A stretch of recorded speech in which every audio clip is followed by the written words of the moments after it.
Would you turn your son, would you turn your son to the police? Just a few weeks ago, Matt Robinson was at home watching television. Following the breaking news reports after the murder of Charlie Kirk, he had seen photos and video footage of the suspect, and to his shock, he recognized him to be his own son. What would you have done? On one hand, your civil obligation to pursue justice and uphold the law. On the other, your parental instincts and obligation to protect your own child, your only son, the one that you love. Robinson eventually facilitated his son's surrender to authorities, knowing full well that his son might face the death penalty for his actions. And while this happened just weeks ago, this ancient dilemma echoes throughout our sacred text, actually throughout those texts that we read last week on Rosh Hashanah. What should have Abram done when Sarah asked, am I too loud?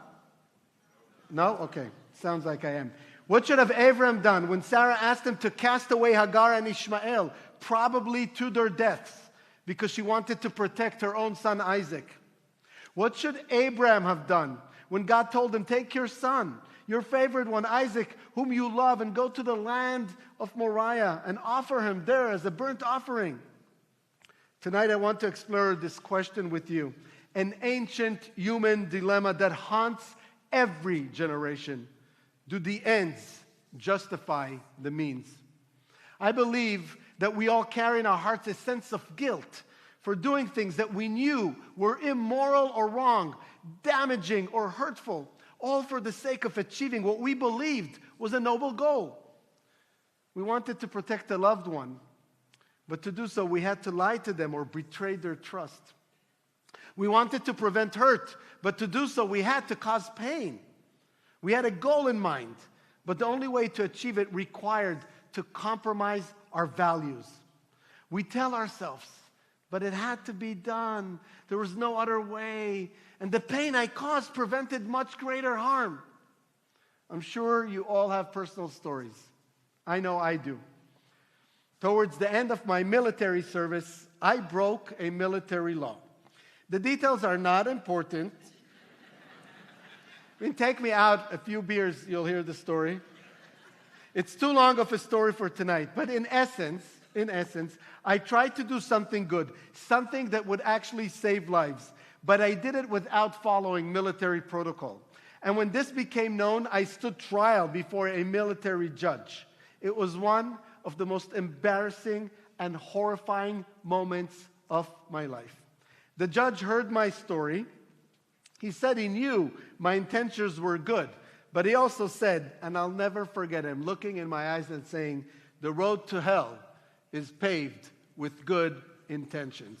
Before imposing on me 5 months of a military salary, it was a devastating fine. It took me months to recover. The road to hell is paved with good intentions. A phrase whose origins we can detect probably, I believe, in the story of Sodom and Gomorrah. As you recall that story, God wants to destroy these 2 sinful cities with their horrendous inhabitants. When Abraham hears the plan, he begins questioning whether the means to achieve this goal of eliminating the worst kind of evil from the world are just. He challenges God. What if there are 50 innocent people in the city? Is it just to kill 50 innocent people with all the evil good ones? And God agrees not to destroy the city if there were 50 righteous people in Sodom and Gomorrah. But then Abraham continues pushing. What about 45? What about 40? What about 30? What about 20? And finally, God agrees that if there are 10 righteous people, God will not execute the plan. This, my friends, might be the most astonishing story in the entire Torah. Abraham stands as a moral voice, insisting that the means matter as much, if not more, than the ends. But tragically, when it comes to his own personal life, Abraham is so goal-oriented. First, in trying to protect Sarah and Isaac, that he sends away Hagar and Ishmael to their deaths in the desert. And then Then in his desire to show his devotion to God by sacrificing Isaac, he fails to see that his own goals, noble as they are, demand of him the kind of means and actions that would have led him to hell, a personal hell. None of us can imagine sacrificing your own child. In both these stories, it is God who first saves Hagar and Ishmael and then stops Abraham from sacrificing Isaac. And like the story of Sodom and Gomorrah, this time God is the one who shows Abraham that the means do not justify the goal. That's it. We have our answer. The sermon is over. If only. Because when we reach Passover, we realize that the goal of rescuing the Israelites, delivering them from slavery to freedom, required, you all know, killing every firstborn in Egypt and drowning the entire Egyptian army in the sea. Here, horrible means were justified for the sake of the ultimate goal of the liberation of the Jewish slaves. So what do we do? What do we do when we find two stories, two opposing examples, two different answers to the one same question? We keep studying. We learn about the concept of mitzvah haba'a be'avera, a commandment that comes through transgression, a Jewish teaching that suggests that good outcomes achieved through forbidden means are tainted. And we look at the commandment, tzedek, tzedek, tirdof, justice, justice, you shall pursue. And we explain the reason why the word justice appears twice in the sentence as an understanding that true justice must be achieved through just means. Justice pursued by justice. Judaism also emphasizes the principle of proportionality, that minor transgressions might be permitted to prevent major harm. Once again, minor transgressions may be permitted to prevent major harm, but serious violations require correspondingly grave circumstances to justify them. You can't commit a grave offense to achieve a good yet insignificant goal. And we also learn that Jewish law sets a very high bar for accepting a transgression in order to do good. You can't just do whatever you want. There's a really high bar. What they teach is that we are permitted to commit a transgression only if the ultimate goal is to save a life. The concept known as pikuach nefesh doche Shabbat, a permission in the Talmud to violate Shabbat, a grave of transgression that in itself deserved the death penalty, but only if the goal is to save a life. But even this exceptions becomes infinitely more complex when we move from the theoretical discussions in the study hall of the rabbis to making decisions in the real world. What do we do when the stakes are the highest, when entire populations hang in the balance? How do we measure one life against thousands or thousands against millions? Consider President Truman's decision in 1945. He justified using atomic weapons against Japan because he believed they would avoid a catastrophic invasion of Japan that would cost 250,000 to 1 million American casualties and millions of Japanese casualties. He believed that ending the war quickly by shocking Japan into immediate surrender was preferable to prolonging a conflict that had already cost hundreds of thousands of lives. And Jewish law permits defensive actions even when it means taking a life. It actually requires it, but again, at what cost? If asked by Truman, or if Truman would ask the rabbis would likely question whether the projected casualty estimates were reliable enough to justify such extreme measures. You see, rabbis traditionally struggled with punishing entire communities for their leaders' actions. Given the example of Sodom and Gomorrah, the Talmud asks whether a city can be held collectively responsibly, generally concluding that innocent individuals shouldn't suffer for others' sins. This rabbinic tradition of seeking multiple perspectives and exhausting all alternatives before turning to such violent action would demand proof that every other option, negotiation, or other targeted military action was thoroughly explored. But that was 1945. 80 years later, the same questions echo in our time. Israel is fighting a war against the most vicious, cruel, inhumane enemy possible. An enemy motivated by a zealous hatred of Israel and any person who does not believe in Allah. First and foremost, Jews.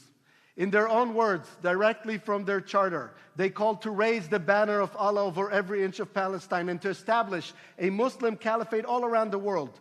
It views again, in their own words, all Western countries as crusader enemies, with the United States as the forefront. And it states that the purpose of the Islamic Caliphate is to fight the infidels and the interlopers. Quote again, "Say unto those who believe not, ye shall be overcome and thrown together to hell." Israel is fighting a just war. And I call it just because it is not a war Israel started. It is a just war because what happened on October 7th, 2 years ago, and resurfaced for every Jew around the world traumatic memories of the most horrifying parts of our history. Israel is fighting a just war that 2 years ago almost the entire world supported. But today, as we enter into its third year, when it is not clear if the goals of the war can be achieved by military force, or if there's any, when there is still no detailed plan for the day after, when our hostages are wasting away, dying in the tunnels of Gaza, when the toll on Israeli society, economy, and people is growing higher and higher, when support for Israel is deteriorating even among our best allies, and more concerning, among young American Jews, among both Democrats and Republicans, and when the means to this war include a full and total destruction of Gaza and the death of so many women and children, I can't help but wonder, will history judge Israel's current actions differently than it did the atomic bomb attack on Hiroshima and Nagasaki?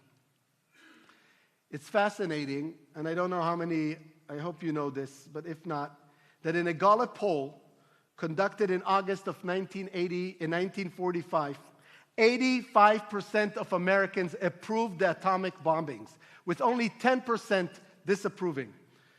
45 to 55 years later, in the 90s, only 56% of Americans approved the bombings.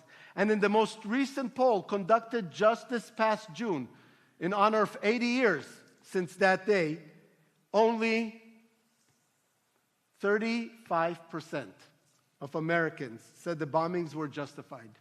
31 say they were not justified, and 33 are unsure. Only 35%. And you won't be surprised to learn that that is about the same number of Americans across the political spectrum who now feel Israel's means are justified. How will history judge the way Israel is conducting this war? Will history conclude that the only way to eliminate the threat of Hamas as a danger not just to Israel, but to the entire free Western world was to engage in the massive destruction of Gaza, to create such a shock in the Muslim world that never again will a radical terrorist organization be allowed to sell its people the false narrative and the false dream that Israel can be destroyed through a military attack? Will history conclude that this was the only way to create such a shock that would forever change the murderous ideology of Hamas as it did with the Japanese and Nazi Germany? Or will history remember this war as one in which the goal was noble, right, and just, yet the means to achieve the goal, the means were justified at first until they weren't? Friends, I started writing this sermon and was not expecting to speak about Israel, but I just thought it was not right to talk about means and goals without mentioning what is happening in Israel today.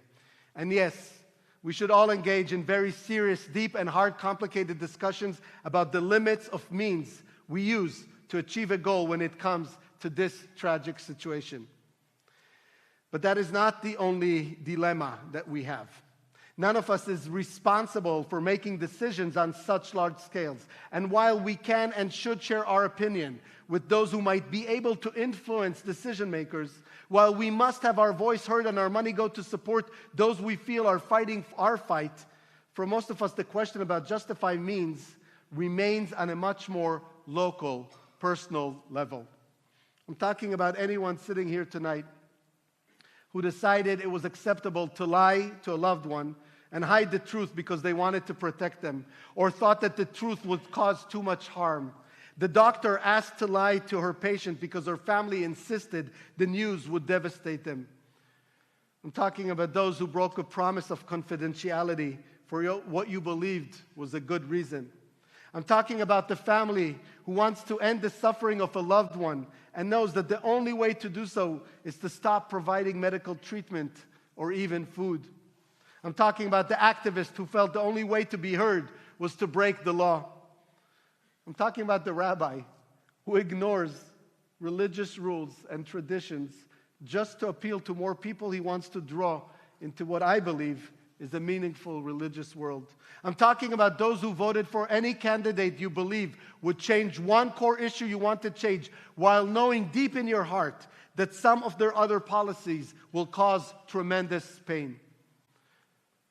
I'm talking about the journalist who struggles whether to publish critical information obtained in illegal ways, and about the CEO of the company who has to fire honest, hardworking employees just to improve the bottom line for his stock owners or for the sake of his own end-of-year bonus. I'm talking about the parents of an addict whose heart is torn because they know that the only way to help their child is not to support them until they are sober again. This summer, at the Hartman Institute, Tal Becker offered a solution to this question that resonated with me, and I want to share with you today. He reminded us that we can never truly control any outcome we plan. The only thing we can control is our decision and behavior. And given that we will never know for certain the outcome, we must focus on our behavior, on the means. Becker suggests that we should always strive to be the best possible versions of ourselves and hope that doing what is right will lead to the right results. If we succeed, we know we've done the right way. We know we've done it the right way. And if not, at least what we have left is our integrity, the knowledge that we did the best that we could. But he also acknowledges that at times we know we can't achieve our goals through pure means. Sometimes we must choose alliances with those whose values we reject to achieve a greater good. Like Churchill joining Stalin to fight the Nazis, or Ben-Gurion, who famously said to fight with the British against the Nazis and fight against the British as if there were no Nazis. Sometimes we have to choose the lesser of two evils. We have to make a choice we know that we will regret. And this brings us to tonight, to Kol Nidrei itself. The prayer that we recite 3 times tonight itself is an acknowledgement of this human struggle. We ask to be released from vows we couldn't keep, from promises we broke, from commitments we failed to honor. We're asking forgiveness not just for our failures, but for the impossible choices we face as human beings trying to do good in a complex world. Tonight, as we stand before the open ark, we acknowledge that sometimes our good intentions lead us astray. Sometimes our desire to protect, to help, to make things better causes us to compromise our values. Sometimes we choose the lesser evil when there's no clear choice. But here's what I want you to understand. The fact that you struggle with these choices, the fact that you feel guilt when you compromise your values, even for good reason, that itself is a sign of your moral integrity. It means your consciousness is alive and functioning.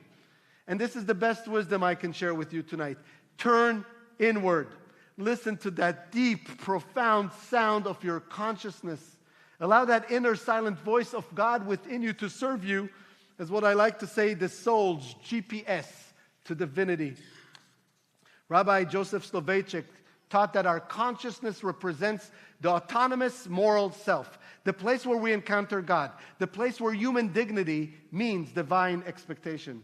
And Rabbi Abraham Joshua Heschel wrote that consciousness is God's stake in the human existence. It's brilliant. God's stake in the human existence. The part of us that refuses to let us be merely human, always calling us to recognize a higher purpose. There is no more perfect night than tonight.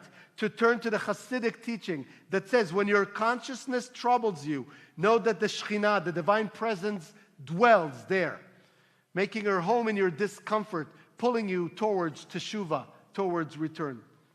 Judaism, my friends, does not ask you to be perfect. It asks you to be human, to wrestle, to question, to struggle with impossible choices while striving to be better.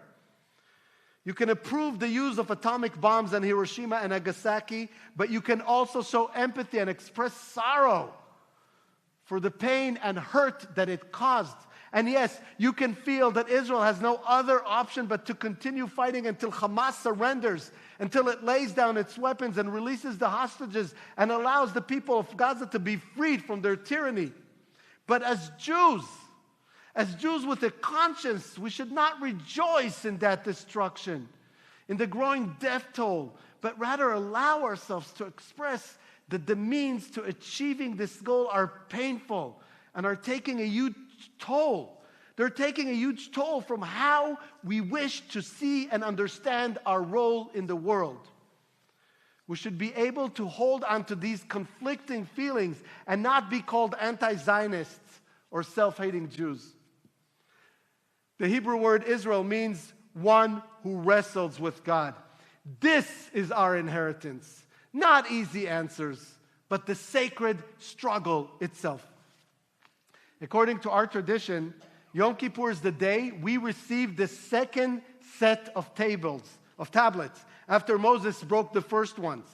And we are told that the Israelite carried both the broken set of tablets and the second whole set of tablets in the same ark. And just think about that. They carried the brokenness with the whole, holy.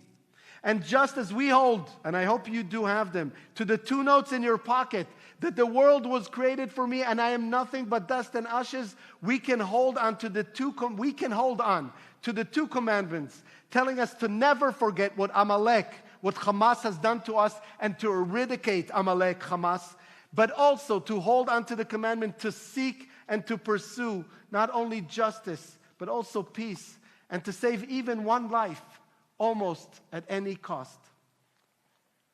As we enter these days of awe, let us commit not to never making difficult choices, but to making them with greater wisdom, deeper reflection, and clearer awareness of the cost. Let us promise to consult our values and our GPS, our consciousness, before we act, to seek counsel when we are uncertain, and to own our choices fully, both their intended good and their unintended harm. Let us strive to be people who, when faced with impossible choices, choose the path that preserves as much of our humanity as possible. And when we fall short, when our good intentions lead us down the road to hell, down the road we wish we haven't traveled, let us have the courage to acknowledge our mistakes, make amends where possible, and commit to learning from our failures. The road to hell may indeed be paved with good intentions, but the road to teshuvah, to return, to repentance, to becoming who we're meant to be, that road is paved with honest acknowledgement of our humanity, genuine remorse for our failures, and the unshakable commitment to keep trying to do better. Tonight we begin again. Tonight we wrestle again with what it means to be human in God's image. Tonight we remember that it's not our perfection that makes us holy, but our willingness to keep striving for it, even when, especially when, the choices before us are not a perfect path. I wish you a Gmar Chatima Tova. May we all be sealed for a good year. Not a perfect one, but a year where our intentions align more closely to our actions, where our means honor our ends, and where our struggle makes us more compassionate, not less. Shana Tova. Shema Koleinu, page 98.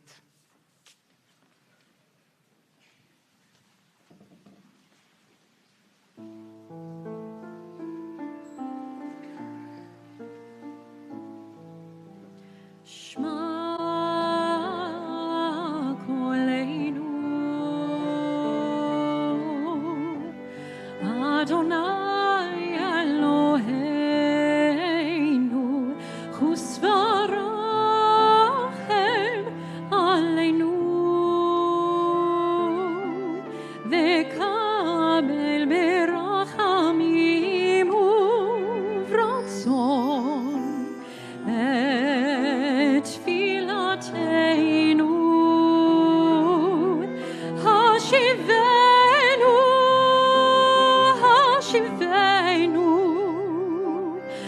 Adonai Elecha V'nashuva